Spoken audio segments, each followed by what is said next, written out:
वायुमंडल, ठीक है, समझ लो। वायुमंडल में 5 परत है। जैसे कि हमारी पृथ्वी के चारों तरफ एक गैसों का गोला घूम रहा है, ठीक है ना। जो हमारी पृथ्वी है ना, गैस का गोला चारों तरफ से 5 लेयर में यानी 5 परत में घूम रहा है ना। 1 परत, 2 परत, 3, 4 और 5, इसी तरह 5 परत में हमारे पृथ्वी के चारों तरफ घूम रहा है।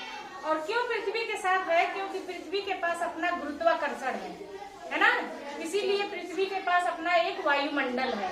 ठीक, अब ये वायुमंडल 5 परत में है। पहला परत जो है, जितनी भी मौसम से संबंधित बदलाव होते हैं, पाला, बारिश, ठीक, ओला पड़ना, बर्फ गिरना, वो सब इसी में सारे चीजों का बदलाव होता है, यानी कि क्षोभ मंडल। ठीक, दूसरा है समताप मंडल, यानी इस मंडल में एक ओजोन की परत पाई जाती है, जो कि सूर्य की किरण में से पराबैंगनी किरण निकलता है, बहुत खतरनाक हानिकारक गैस। ठीक, वो किरण हम तक आएगी तो हमको स्किन की बहुत सारी प्रॉब्लम होगी। सूर्य की किरण, ये जो परत है ओजोन की परत वायुमंडल में, उन किरणों को हमारे तक आने से वो बचाता है। किन किरणों को? पराबैंगनी किरणों को। किनको? पराबैंगनी किरणों। अब तीसरा जो है मध्य मंडल, इसमें उल्का पिंड या तारा जब कभी आप रात में तारा टूटता हुआ देखते हैं, देखते हैं, यह इसी में हमें दिखाई देता है। किसमें? मध्य मंडल में। अब चौथा है आयन मंडल। आप जानते हैं कि हम बहुत सारे उपग्रहों को छोड़ते हैं, कृत्रिम उपग्रह, ठीक है, जिससे हम टीवी, रेडियो, दूर की चीजों को देखते हैं, लाइव टेलीकास्ट होता है, ये सारी चीजें हो रही है ना। यह सब उपग्रह छोड़ा गया है, कृत्रिम उपग्रह, उसी के द्वारा हम सारी चीजों को लाइव क्रिकेट देख लेते हैं, लाइव प्रधानमंत्री जी कहीं बोलते हैं उनको सुन लेते हैं, है ना, तुरंत सुन लेते हैं ना, तुरंत मैच को भी देख लेते हैं, दूसरे देश में होता है। आखिर ये सब कैसे होता है? बहुत सारे उपग्रह छोड़े गए हैं कृत्रिम, जो यहाँ पे कहाँ पे? आयन मंडल में, ठीक ना। सबसे आखिरी परत है वायुमंडल, इसमें बहुत ही हानिकारक गैस होती है, हीलियम, हाइड्रोजन, ठीक, ये बहुत हानिकारक गैसें होती हैं, सबसे ऊपर के लेयर में है। अब देखिए वायुमंडल तो परत दर परत हम बता दिए, लेकिन इस पूरे परत में कितना % कौन सी गैस पाई जाती है? अभी तो हमने परतों के बारे में जाना ना, ये नहीं जाने कि कौन सा गैस कहाँ है, कितनी मात्रा में है।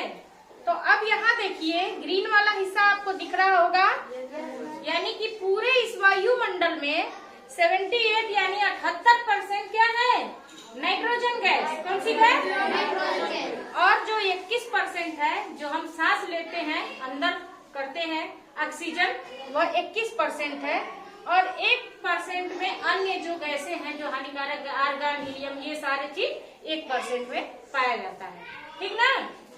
अब देखिए वायुमंडल जो हमारा हवा है, वायुमंडल माने हवा का मंडल, ठीक है ना।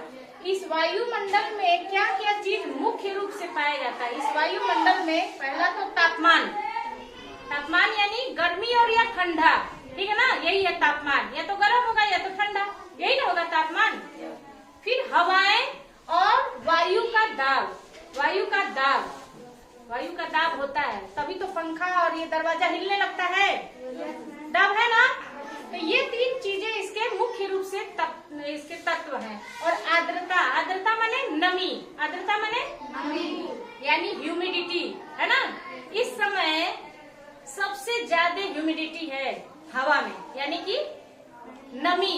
जब हमारे ऊपर हवा आ रहा है तो चिपचिपाहट हो रहा है ना शरीर में, यानी कि हवा अपने साथ नमी ला रही है, ह्यूमिडिटी यानी आर्द्रता ला रही है, ठीक।